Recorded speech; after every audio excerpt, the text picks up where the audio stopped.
Hey guys, thank you for joining us. This is Cricket Time. I'm Franco Tartaglia. I'm Kelly Berman. Don't sound so excited. He's just not. He's not excited now. He was before.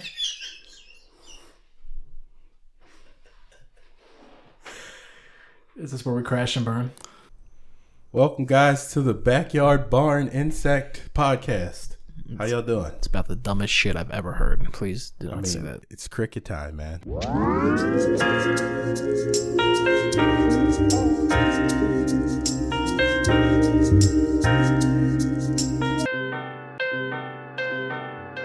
about the dumbest shit I've ever heard.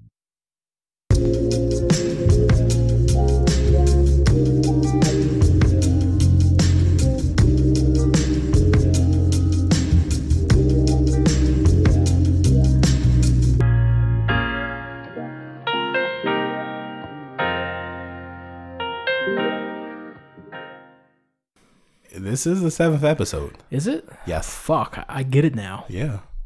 I was looking on the, foolishly looking on our stats. Yeah, why would you do that? Because and I get it, because it's tough to continue that audience, maintaining that and getting people to tune in every week. I mean, that's a lot of time for people. I mean, these episodes are long. It's long even when I listen to it Yeah. and I said all the shit. Yeah. So I can understand. Right. At the same time, it's good practice. It is. Because I know we suck now, people. But hopefully in the future we don't. It's going to take time. It's a matter of time. Yeah, just like with anything, right? Gotta keep doing it every day. Even the days I don't feel like showing up today. I mean, it's kind of, I'm here. This is where we record, so I don't have any choice, really. You don't. I mean, you didn't have to come home. True. I could have just stayed at the grocery store. You could have just slept in your car today. Yeah, and just in the parking lot. But that's the persistence you have to have. I mean, if we're going to do this and we're going to do it right, you got to show up every day, no matter what it is. Whether you're starting a new business, whether you're starting a podcast, if you're starting a new life with somebody or a new relationship or whatever. It requires hard work sometimes. Sometimes you got to go through it. Now you understand why people don't like being their own boss. It's true. It's hard. It's tough. Imagine waking up and being able to look in the mirror and say, get your shit together. That's fucking tough. It's impossible. It's tough. Well, I mean, that's why I got so much respect for these people out here who did it. I have a lot of respect. You know, my father owns his own business, and motherfucker gets up at 5 o'clock in the morning. He's in his 50s now. It's like, shit. I can barely make it to my desk working from home. 8 o'clock in the morning, roll out of bed. Shame. You know? Such a shame. But a lot of respect for people that can get up and do that shit. I also want to now introduce a book. Are we on? Can I move on from? Wait, what are we introducing? A book. What? A book that we're reading. Oh yeah, that one. Yeah. Yeah. I got you. You're not reading. No, I'm just fucking with you. Fuck. So we're reading this book called How to Be an Anti-Racist by Ibram X. Kendi. We would like if you guys join us on reading along. It's probably going to be what? Did we even pick a day? No, we haven't picked a date to actually start talking about the book, but I would like to give us maybe a month for everybody to read if they want to read. Right. And then we'll have a big review of the book at the end. So what's today? The date. 13th. Okay, so all right, November 13th. There you go. Cool. Sounds good to me. Is that on a Tuesday? Probably not, but let's say 4 Tuesdays from today. 4 Tuesdays from today, whenever that is. We said Tuesday, but we mean Sunday. Fuck. Already got people confused. See, this is right here. This is the issue. People can be like, Tuesday? What's Tuesday? Cricket time. Good night.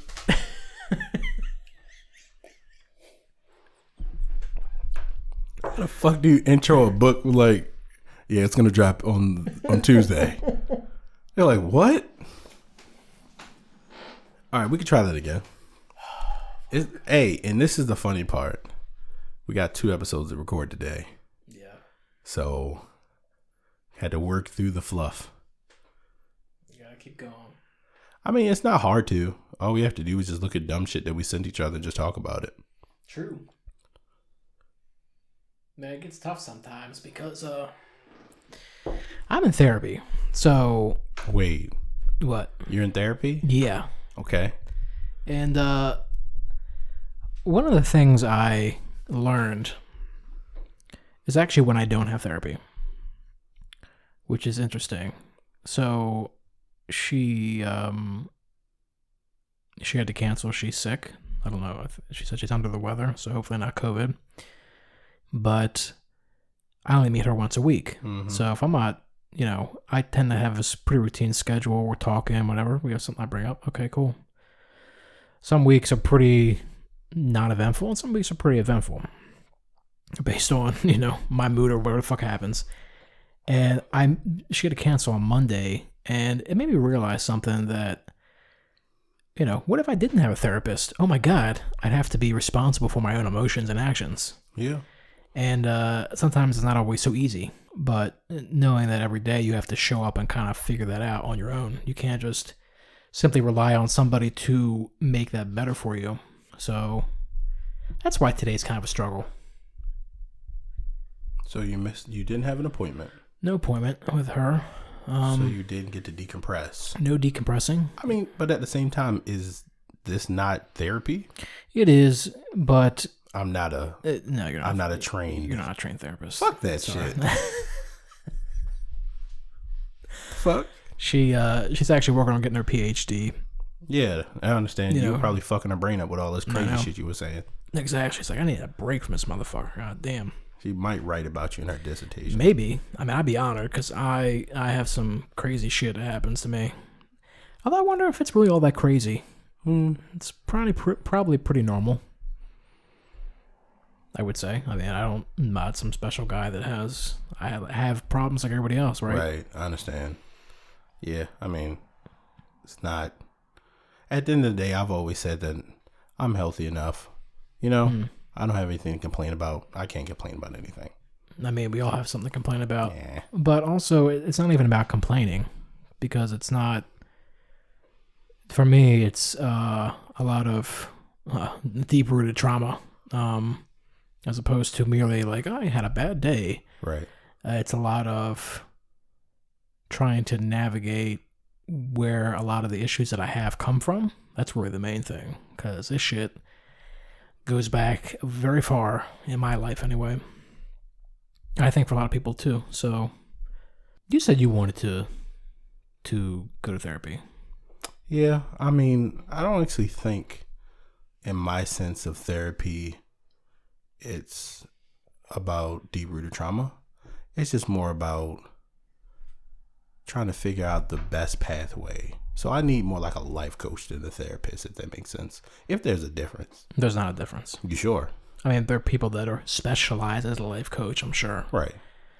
But therapists in that way kind of take on many roles, and one of them could be that. Yeah, I can agree with that.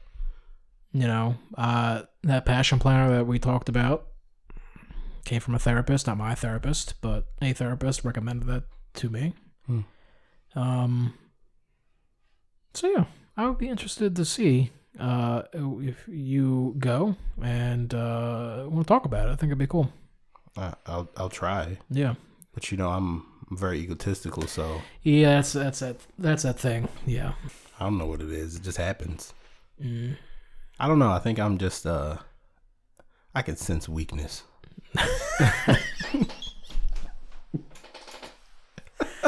Okay. No. Okay, buddy. No. I don't know. Therapy in the black community isn't the same as therapy in a lot of other communities. Why?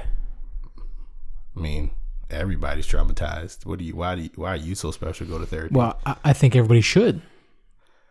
I really, honest to God, I really think a lot of men should go to therapy. Yeah, that's true. I wouldn't say that you shouldn't. Yeah. But I would also say, do you have the time to do it? And are you committed to doing it? But what is that commitment? Well, all right. Do a lot of men go to the doctors? Doctors, a dentist, something routine checkup. Do they? They should. I mean, unless your dick's falling off. Yeah. That's the only reason I would go to the hospital.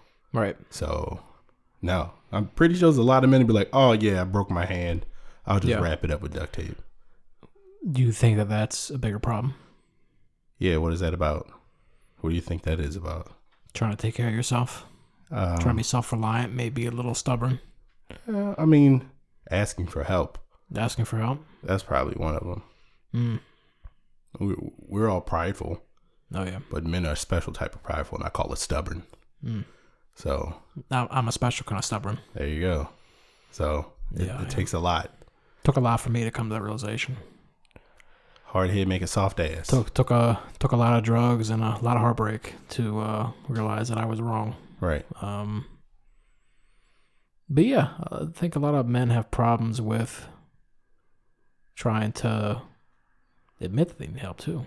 Well, men are problem solvers. Are we not? Right. So, if we can't figure out our own problems, then are we really men? Yes. Okay. I mean, that's what you think. I mean, what makes a man any less of a man if he asks for help? Nothing. But what if there's other people asking him for help? That's the question. What's that got to do with him? That's the whole point, right? If you are solving other people's issues, you might not have time for yourself. Everybody's got time for themselves. I don't agree with that. I think you say everybody has time for themselves. Yep. I don't agree. Everybody has time for themselves. I don't. I mean, all right, so 10 minutes? Is 10 minutes enough to undo a lifelong trauma? Give somebody, I say 10 minutes, I'm thinking about meditation, but 30 minutes for therapy, right? Mm-hmm. Once a week, 30 minutes. I don't think it's a big ask. I really don't. Mm-hmm. I think that we tend to make excuses about our time and how busy we are with everything that, then you start making excuses for other stuff like 30 minutes for therapy. 30 minutes for the gym. Oh, well, I won't go to the gym. Where's the time going to come up from? Cooking for yourself and go to fast food instead. Making time for kids. I mean, there's like so many things that we neglect that are to our benefit. All right, so let's think of it like this. You only can do so much in a day. And on top of it, I think it's about what you think is more important, right? Okay. So say if you want to provide, you want to be the protector, then that's your therapy, protecting others or helping others. You know what I mean? So it's not therapy. Yeah. Says who? You? Because you went to therapy? Are you saying that by providing for others, that provides some kind of therapeutic benefit? And helping others. What does that provide? The fact of, all right, and this is the question. What does your therapist have a therapist? Probably. I mean, I don't know, but I would imagine so. You would imagine so. So when you're the helper, right? Mm-hmm. You would say that she's a helper. You still need help. But then cannot helping other people help you? I understand what you're saying, but why do people need to be designated as helpers and not helpers? Because certain people don't help anybody. You have to understand there's givers and takers in this world. Yeah. Certain people are givers, certain people are takers. That's true. So would you not agree that everybody needs help in some way? Of course. And yeah, I'm not saying there's not givers and takers. That's one thing. I think what I'm saying to you is that there are people that need assistance that don't admit it. And so... But, yeah, all right. So this is what I'm saying. When you think about your life and what you've gone through, sure, I've always thought it always could be worse. Oh, yeah. 100%. 100%. It always could be worse. And then I think to myself, what part of it could always be worse is me gaslighting myself. Do you know what gaslighting is? I do, and kind of referenced when used, but not like as its own definition. Okay. Would you like me to look up the definition of gaslighting? Yeah. Gaslighting is a form of psychological manipulation in which a person or a group covertly sows seeds of doubt in a targeted individual or group, making them question their own memory, perception, or judgment, often evoking in them cognitive dissonance. I guess we have to look that one up too.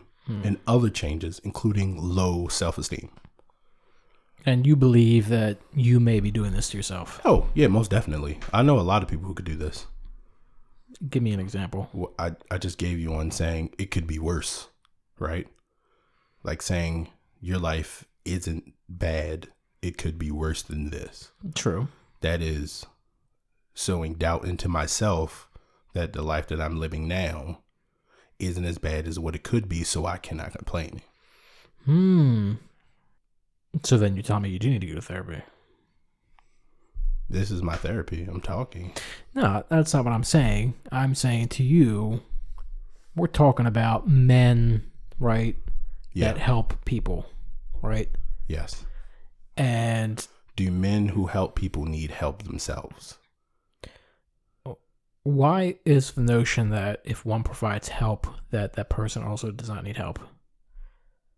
Well, that's the question of the person receiving the help. Right? What are you talking about?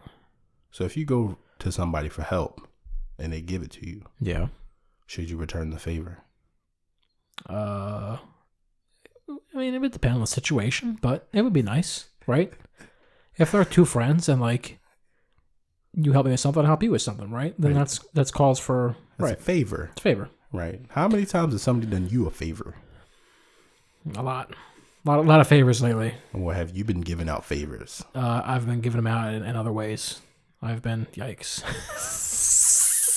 This man just locked himself up. We're striking that from the conversation. Fuck. It's just because somebody helps somebody doesn't mean the person doing the helping doesn't need help from somebody else. It does not have to be the same person. Although I understand. It would be cool if that were the way things worked, because then you would it would almost validate the fact that you help somebody. If that makes sense. So I think there's that, and that's a self-validation. Like, I helped you, oh, you helped me, okay, great, we're cool. Yeah. But then there's this within the health organization, medical doctors and licensed therapy, and it's not to say that one is better than the other, but I think each has its place, if that makes sense. Say that again. You're talking about if you help somebody, right? Let's say a stranger. Mm-hmm. Probably no instance in your mind where you would expect them to reciprocate. Me, I can say 100% no. No. I don't look for. Right. Yeah.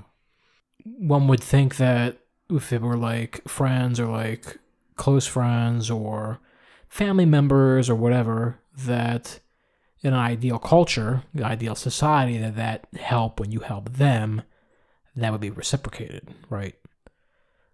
So there are two instances there, but then there is this third instance of licensed medical professional, licensed therapist, right? Where it's not about helping in that kind of mentor-mentee kind of situation, or even just talking among friends is a very different set of circumstance than talking to somebody who has a deep understanding of human psychology. And not that we don't understand human psychology in our own way, but they have an insight that is third person, that is outside of ourselves. Okay. All right. I got something that might shake the jar a little bit. Okay. So I just looked up the definition of cognitive dissonance. Mm-hmm. It's a doozy. I'm going to try to explain it. But, with anything, if I fuck up, I'm sorry, people. So the definition of cognitive dissonance, this is by Google anyway, the state of having inconsistent thoughts, beliefs, or attitudes, especially as relating to behavioral decisions and attitude changes. Okay, so what does that mean? There's images because, people love images. An example of cognitive dissonance is animal cruelty is wrong. And the same person says, but also so delicious. Yeah. Okay. My cognitive dissonance with therapy is I'm going to be talking to somebody that, yes, is a trained physician that will help me, but I won't get anything out of it until I want help. And also, I only will tell them what I want to hear. Do you get me? There's a possibility, and I know people have done this before, where they only know you from what you tell them. That's with everybody. Only you know you. And that's the irony, and that's my cognitive dissonance when it comes to asking for help or getting therapy. Would you not all agree that we all have sides to us that everybody has seen? Everybody has seen a certain side to everybody. Okay. Right? So you choose in that moment to reveal that character, so to speak. Like you showing your hand. Right. Yeah. You have that opportunity, and you can do whatever the fuck you want with it. You're not committed to this therapist in any way. You don't owe them anything. They don't owe you anything. So, at the one token, it's like, if at any point you're going to show your hand, you might as well do it within a third party, HIPAA, they can't share it with anybody. They're just like, they're there to help you exclusively. Right. I don't know. I can say that sounds relieving, theoretically, but at the same time, like, do you think a therapist has ever told somebody, holy fuck, like, you're a terrible person? Do you think they ever said that? I wouldn't bother me, really. But would it go against their creed? Like, I need to look up their creed. Yeah, I mean, it's possible. But why does that change? What difference does it make if they tell another therapist or their therapist, right? Right. Which gets into an interesting kind of thing. Right? Yeah, that's like this weird loophole. Right. So that's one thing. Mm-hmm. But in my mind, what does that have to do with you or anybody else? We're talking about men in general, men trying to get therapy. What does that have to do with that? I don't know. I think that's what we're going to have to work on and go delve deeper into. I had no meaning I'm saying that I'm not going to try to get therapy, but I'm saying this now so that later when it happens, I can cross-examine my beliefs. Okay, let's because go. I know personally that if I know your job is to try to help me, that's already ironic in itself, if that makes sense. It's ironic because it's unexpected. Because you're kind of like, you're going to tell me what I want to hear. Yeah. Right? Well, no, that's not the case at all, actually. And one of the things that I work on diligently is racism. Mm-hmm. So my therapist is a black woman. Yikes. And how is that, by the way? It's great. She's really wonderful, actually. Have you ever gone to Therapy High? Not yet. Ooh. Oh, I cannot wait till you do that one. I'd probably cry a lot, actually, if I did. That's fine. Yeah, I probably would. She would not tell anybody because it would be against HIPAA. True. So maybe that might be the right place. It could be. But yeah, I have racist tendencies, as a lot of people do, and try to work on that. All right. And now, you can say that wholeheartedly that you have racist tendencies, and you say that easily. Yeah. How? How can you say this so easily? That's my question. I came to my own realization. Okay. Right, through my own learning and unlearning that, and certainly not without help from others to come to the realization, you and other people. But at no point did I think that this is something that did not need extra attention. Okay. Because there's only so much I can do. Right. Right? We talk about things that we're able to accomplish in any given year. And by having an outlet to kind of voice like what's happening, like what's going on, it allows you to progress more than what you want to do. Right. Now, see, we're going to have to get back to this black woman as a therapist. I'm very intrigued by this. All right. Because being raised by, a black woman. Right. Having both parents in the household is something very special in the black community. And it's something that I don't think American culture really has created a space for that. Right.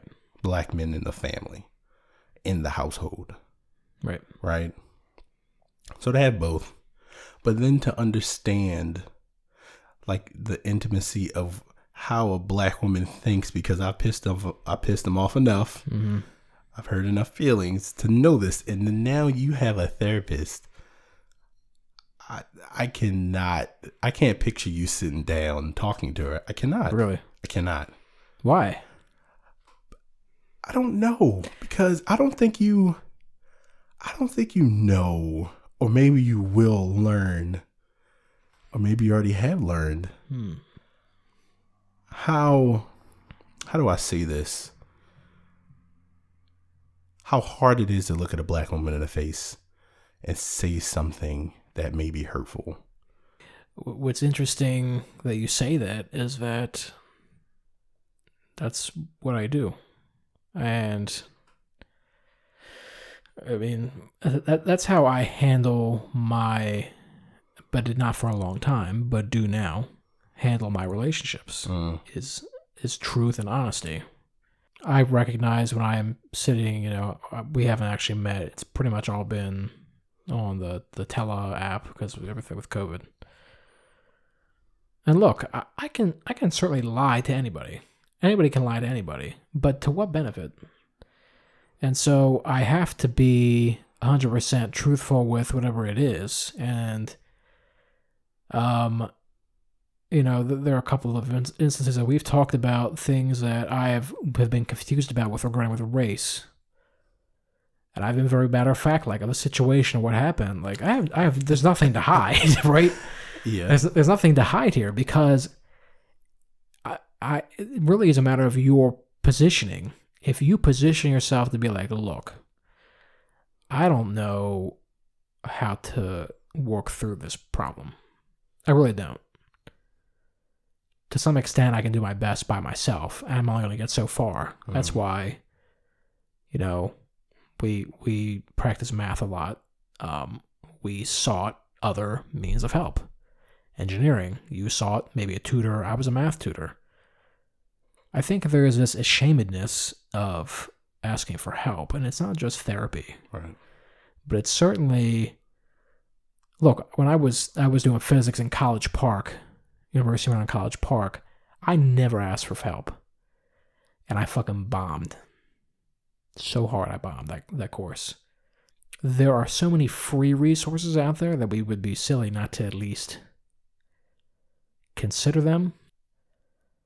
I don't know. I mean, I guess I'm still trying to understand what maybe we shouldn't even talk about you, but men's kind of distance to not wanting to do it. Because it is a uniquely man problem. I wouldn't necessarily agree with that 100%. I definitely feel like there is a stigma that you are crazy if you need therapy.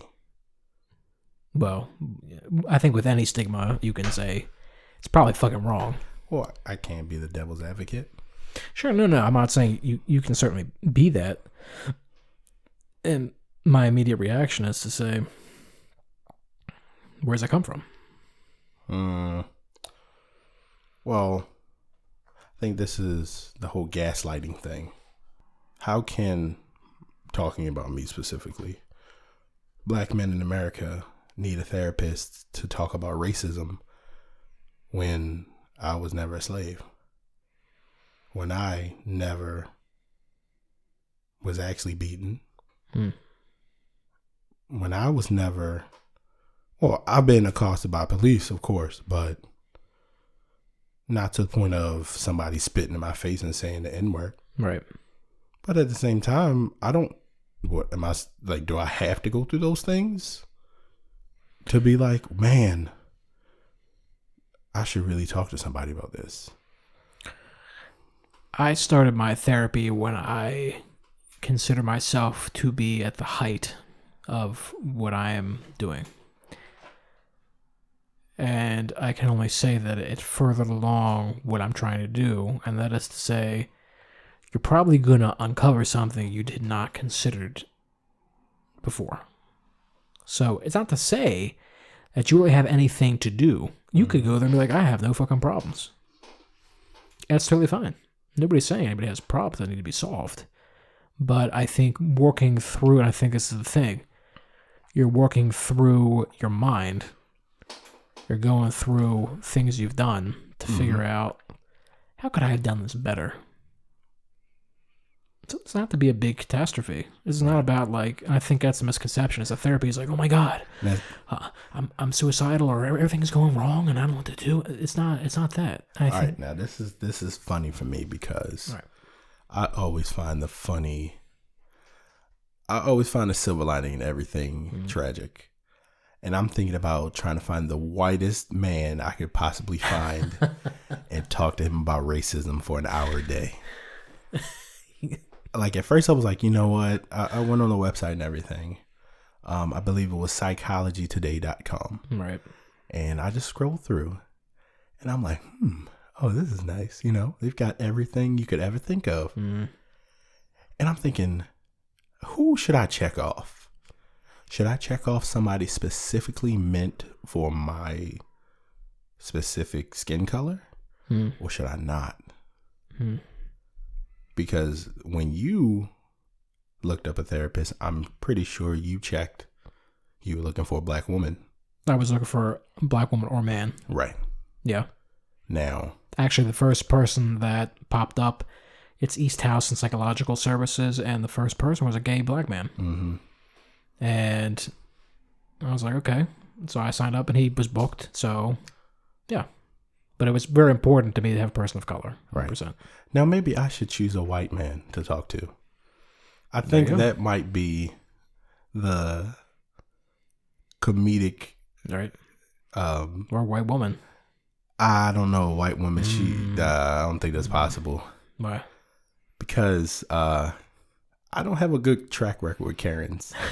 So I can't see it. But then you have to understand, like, we have to talk about that name. What, Karen? Yeah. Or the fact that California made a law, the Karen Act, but they spelled it with a K instead of a C. No, really? Oh, no, they spelled it with a C instead of a K. Yeah. And I'm guessing they did that because they know there's a lot of Karens with the K's out there. Right. And I thought, oh, yeah. The Karen Act, I believe it was, and I can look it up later. They made it illegal to call the cops unnecessarily. And they made it, I don't know if it was a felony or misdemeanor, to call the police if you aren't necessarily in danger. Right. So, good on them. But then we talked about how they thinking about seceding from the union, so fuck it. Right. But, Yikes. Yeah, that's what I've been going over lately in my mind is what person do I want to talk to? Because just like I said, they have to talk me down, right? Right. So what part of what I say to this man will be the truth, or am I just going to fuck with him? Right? And that would be terrible. That would be terrible. But would it? First of all, you don't have to pick one person. No. I'm just saying, like, I would like to get a personal one because I am very specific and I have a lot to say. Mm-hmm. And I can't tell my entire life story every time. Like, I don't want you to like look at a sheet and be like, this dude is da da da da, and then try to go off of it. But yeah, I don't know. I've already started to plan on what I'm going to do, but as of now, I've made a few phone calls and they've all been booked. Yeah. So it's a lot of booking. Yes, of course, that makes sense. But for me, ironically, this is my favorite time of the year, and I know this is the exact opposite for a lot of people. For me, this is the weather's changing. This is right in that Goldilocks zone for me for temperature, where I'm not cold, I'm not hot.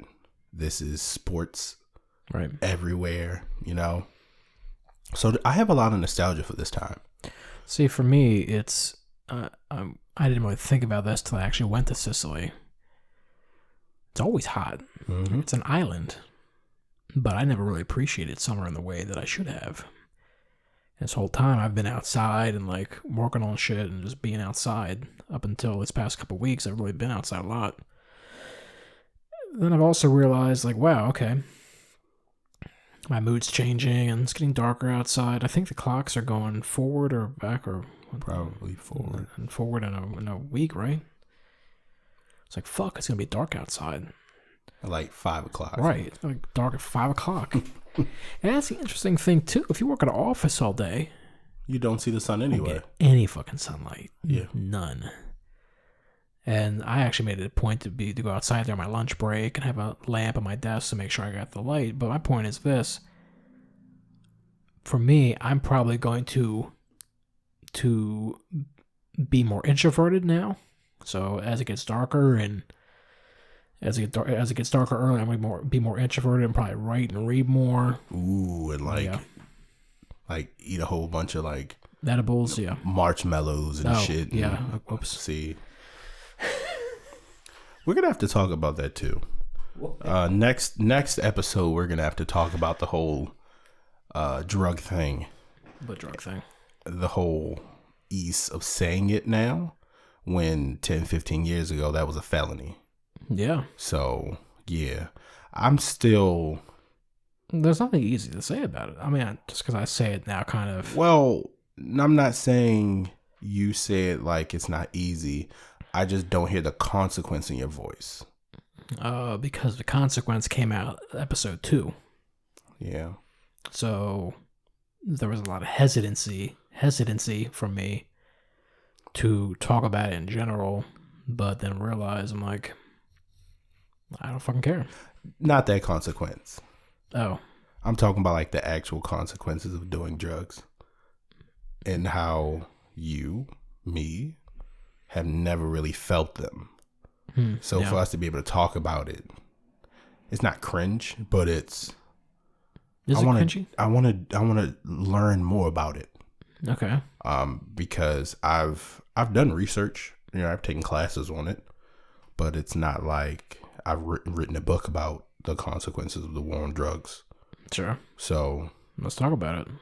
Well, we have to learn, right? And it sounds like you're about to go on a trip, so we should definitely learn after that. You're going camping, correct? I am going camping, yes. There you go. Yes, I'm going camping. So how about after you go camping and you finish your voyage, then we can talk about it. Because imagine for millennia this has been done, and then now all of a sudden the clamps are on and nobody's supposed to do it. But the same people that we read every day, the same philosophers, the same gods that benefit from it, now we're devils. So yep. It's a fine line that I have to figure out myself. But I think through history and just talking about it. And that's the whole point. Like speaking and talking from a lens of understanding, right? And awareness. That's an important thing. That's all. Yeah, we can talk about it next time. because it's going to be very important for you, and I'll explain to you why it's will be very important very soon. Yeah.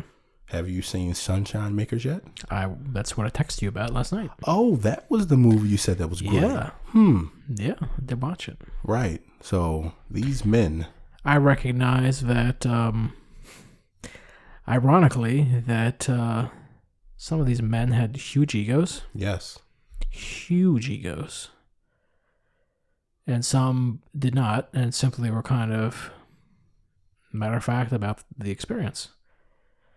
So, and in that moment, I'm like, wow, the two men that I think you know what I'm talking about could benefit from therapy, because it's never the drug. I think that's the point for all this for me, is the drug can allow you to get to a certain state, but you'll never be able to see outside yourself. And so what had happened for them is they felt like they had acquired all this knowledge and had nobody to share with. They were egotistical. I just call them Dr. Jekylls, right? Right. So here's the question, Frank. What part of you becomes different when you take drugs? What part of me? What are you a different person? Oh, yeah. Now, are you saying it like physically you're a different person, or chemically you're a different person, or spiritually you're a different person? I think certainly spiritually. The other stuff, and it's tough to say, because on the one hand, you think that you're really different. Like, oh, I'm more jovial, or I'm kind of down, or wow, that's really cool, or let me try that. You think all these different things about you in that moment are like, oh, I gotta lose weight, or I'm not eating right, or whatever thought you have in that process. But it's still you. It is. It's not like anything that it wasn't already there. So it is therapeutic in that way. But you need somebody else to assist you in analyzing that, because it can, and writing for me is therapy. When I write, I can figure the shit out and write it on the page, and even the process of editing, going word by word and trying to figure out what I want to say in a slow way with a pencil and paper, instead of, let me type it up real quick. Okay. It's like a prayer almost. You're trying to recite this thing. You're trying to coax it out of you, and it needs time to figure itself out. But I still think it is beneficial to have somebody else to walk you through it. All right. No arguments. Yeah. Different way of viewing it. Okay. Are you a listener, or are you the orator yourself? Are you actually speaking it, and as you speak it, that's your therapy? Or do you prefer listening, and that'll be your therapy? Listening to anything, yourself, someone else. Like, you write a lot. How many times you sat down and actually read what you've written? Many times. Okay. Now, would you say that there's things you've written and never opened up that book again? Sure, yeah. So, what is that? Because I know for myself, I can write, but I found myself not reading what I wrote. You understand? Yeah, I think that you're not gonna. That's why Stephen King talks about, you write something, you put it in a sock drawer for 2 weeks and take it back out. Because you need the distance from, especially when you're editing, but even in general, you should allow yourself that distance and then come back to it. But are you saying that you don't read it at all? No, I think we've talked about this multiple times. I don't like editing. I don't. Because I have this thought that... But editing is writing, though. Okay. So you're under the belief that you can do something or write something now, edit it tomorrow, and it will be better. Sometimes it doesn't need to be edited. Right, but I'm saying you have the opinion that editing helps, correct? And that it hones in what you want to say. Reading is editing too. All right, see, now you're being... So what I'm trying to say is... I understand what you're trying to say, but... And I'm not avoiding it on purpose, but I think that you just want the pure element. You want it like, I wrote this, and this is what I felt and I thought, and to edit it would mean to change what I am trying to say. Right, so don't edit it, just write it again. That's me. Yeah, that's still editing, though. Not necessarily. Because you can strike a new vein. You can. And I'm not saying that changing what you wrote in the sense of, oh, I don't like that word. But trying to come back to a previous thought that was supposedly fluid and then try to interject with new thought. But that's mastery. You have to know when it's time to leave it alone. And when you have... you have to go through that process, though. You have to go through the process of editing and reading, and reading is rereading, and going through all that until you arrive at a point where you write. James Baldwin says, "Clean as a bone." You write a sentence as clean as a bone that you understand. Like, leave it, don't fuck with it, because you take the energy out of that sentence by editing it. So I don't disagree with you, but only through the writing process you come to that understanding. Like, wow. Okay. Now, when you're high, do you edit your thoughts? That's what I'm thinking. While I'm high? Yes. No. You don't edit your thoughts? Nope. Okay. So that's just like... Straight up. Just let it rock. Just... You have to. Never edit when you're high or drunk or not sober. Never. You edit when you're sober. Why? That sounds so backwards. Why? What are you losing in that sober portion of editing? Do you get what I'm saying? People write some crazy shit, dude. Well, the whole point is... Yeah. The whole point is, and what I'm saying is, yes, you write crazy shit. That's not the point. But I mean, you lose a lot of the sympathy when you can edit sober. Do you understand? I don't agree with that. I think you have many voices, right? You have... I have a poetic voice that when I write in a certain way. Yes, you do. I've tried to rip it apart and put it back together. And over time it'll change. Nobody writes the same forever. Like we talk right now, we did not talk the way we talk now 10 years ago. That's true.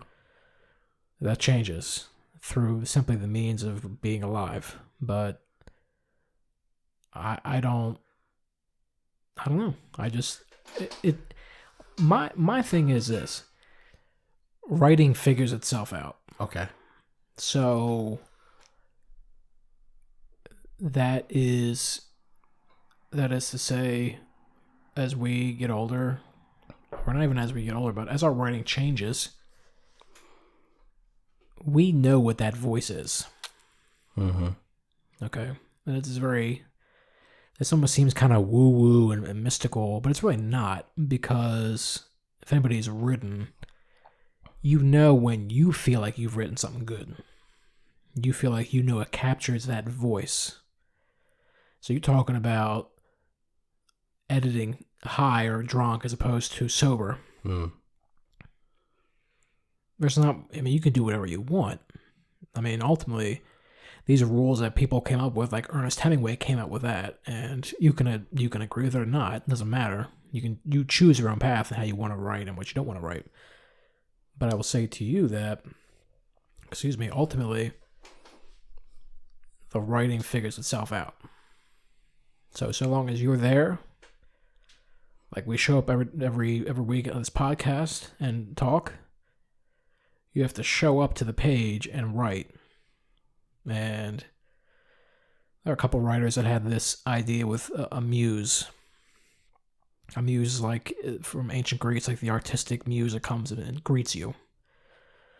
And for a couple of these writers that I've read, Mary Oliver is one of them. When you show up at the same time every day or that time you allot, you allow that creativity to join you in that time that you have allotted for. So it's like you become your own personality. You're starting to develop a voice. Okay. So do you have a personality on this podcast? This is my normal everyday talking personality. I don't think I have like something special and I'm real extra about shit. Right? But for the writing, certainly I have my own acquired voice that I've developed. And that changes too. I don't have any now. It's like I don't have any one voice for writing. I have a couple, maybe even several, that based on what I'm writing about, if it's politics, if it's something artistic, if it's something about food or whatever it might be. It's right. Like literary criticism. Okay, can you go back and explain what woo-woo is exactly? Woo-woo is that, like, new age spiritual, doesn't really make a whole lot of fucking sense when, like all what encapsulates new age. I have no idea what you mean by new age. New age religion, like paganism, things that are associated with that. What? Paganism kind of incorporates a lot of shit. I think you need to preach a little bit to the choir because I have no idea what the fuck you're talking about. Okay, so New Age religion encapsulates a whole spectrum of pagan ideology.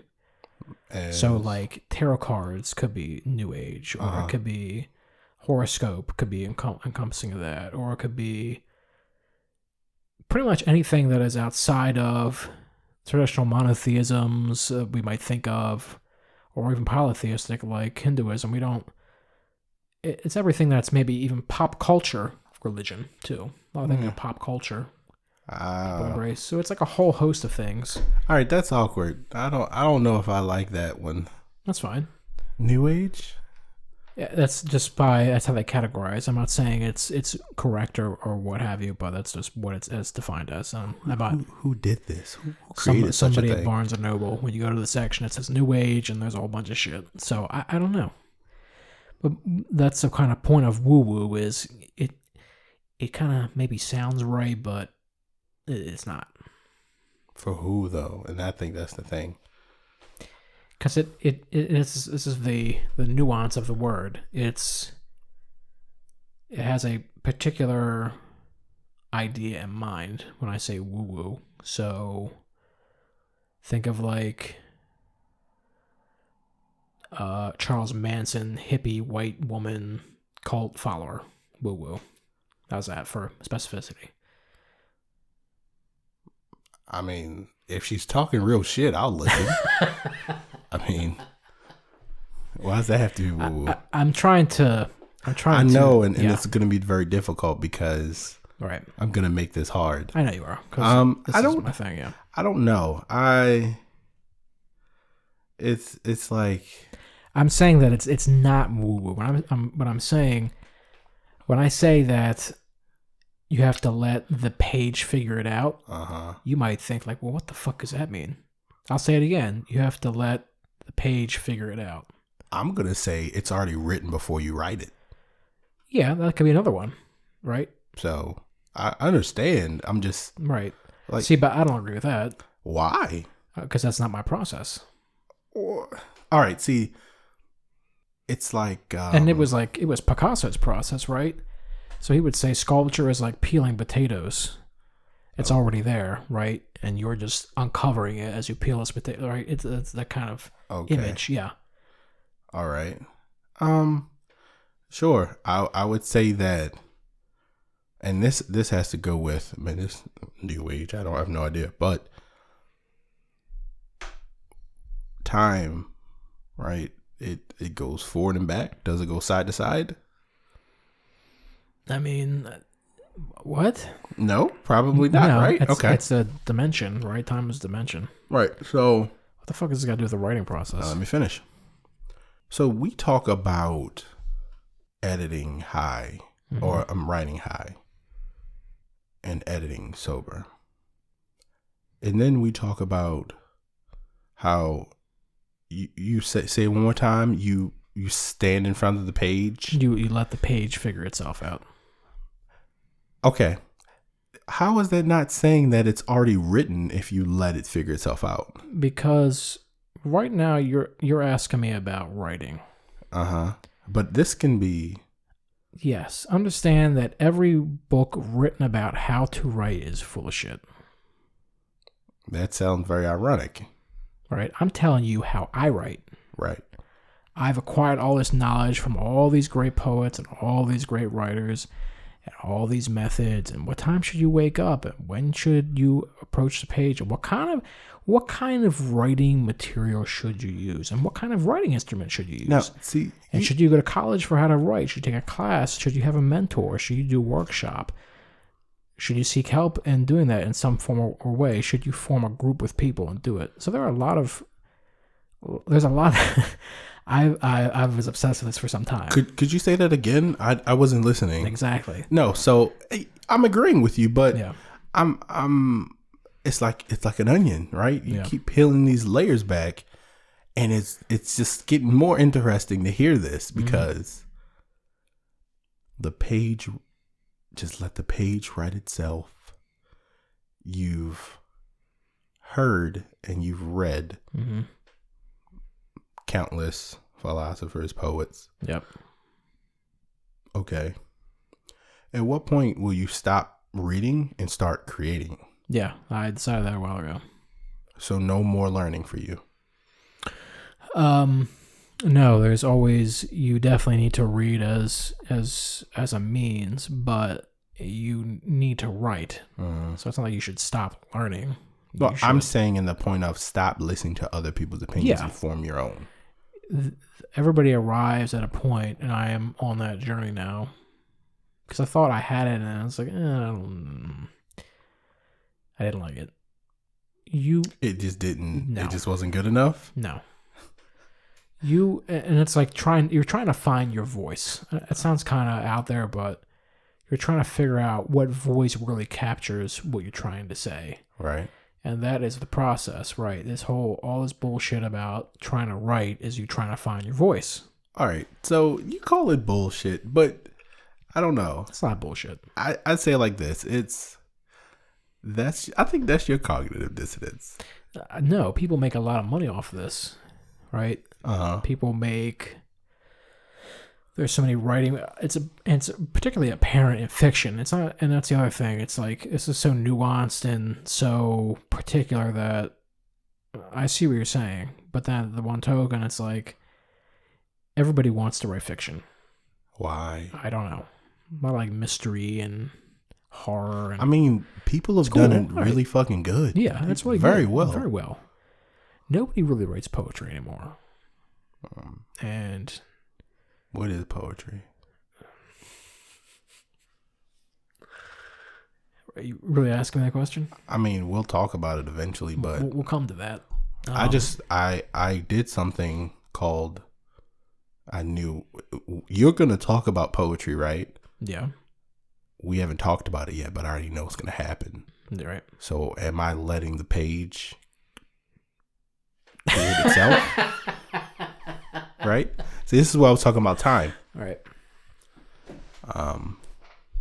Time is different when you write with a voice. Do you understand? Yes. Maybe you have a personal voice, then you have a theatrical voice, then you have an orator voice. Right. What is it called? Oratorical. I'm not even going to try. Oratorical, yeah. But at a certain point, you are grandstanding yourself, and you are putting yourself on a pedestal. Maybe that's what you mean by different voices. Oh yeah, right. And I think that's weird. I really do, because the people that you read, did they do that? Or were they just like writing it because they was high at their fucking minds and they said, I don't give a fuck about what people are saying, and they just wrote the shit? Maybe they did edit sober, but they just was like, you know what? I got all this crazy shit in my mind. Somebody's gonna hear this shit. I don't know when. Right. People definitely do that. I think the editing, you know when it's like you can leave it alone. Right? That's not the point here. You're saying about the voice and what I'm saying is the voice and how it's already written before you even write it to me, because it's just going to take time to get there, and it's going to be the process, but it's like, don't worry, it'll happen. So no, I think, and that's the point here, is that people want to be able to, or they don't even know they want to do this, to be able to write in their voice. All these other voices you just mentioned they're all made up. Right? We come up with them because we think we sound a certain way, we want to be a certain way, we want to act a certain way. You're writing to get rid of those voices, or at least make them appear to you as if they are. So you're saying everybody who writes is schizophrenic? Probably. Shit. So let's not get into that. No, let's not say that. That was not a joke. I apologize if I hurt anybody's feelings. Schizophrenia is not a joke. But you have to understand, comedic relief sometimes does go on the fringes. But no, you're trying to capture your pure self, whatever that means, and you have these whether acquired through years of just doing them. Like maybe you were a theater major or some shit and you had like this voice you did, right? And people write in ways that they have acquired, like they write in their speaking voice. And your voice, like my talking voice, is not the same voice that I'm talking about when it's writing. Yeah, I can agree. You write. I talk about your writing all the time because when I have to read your descriptions, sometimes they go further than what we actually say in the podcast. Yes. And I'm just like, all right, you gotta have to reel this in. Let's focus. But I see where you're going. I see the depth in which you're trying to explain things. But then I'm like, say the shit in the podcast. Right? Because, well, that's the thing. Like, then I've listened to it. And that's kind of the ironic part about this, is that I don't know really what I'm trying to say as I'm talking, as I'm writing.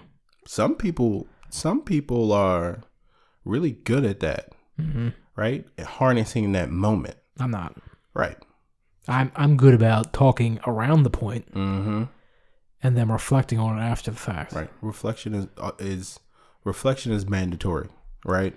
But then I also ironically said that I don't like to edit. I'm guessing it has to do with different things. Yeah. I know we're talking about editing, and everybody's like, these dudes are just talking about writing papers and shit. No, this can be extrapolated to life and everything we do. Yeah. Any practice. This doesn't have to do with writing. This can do with playing sports, working at your job. It all has to do with the same process that we should live by.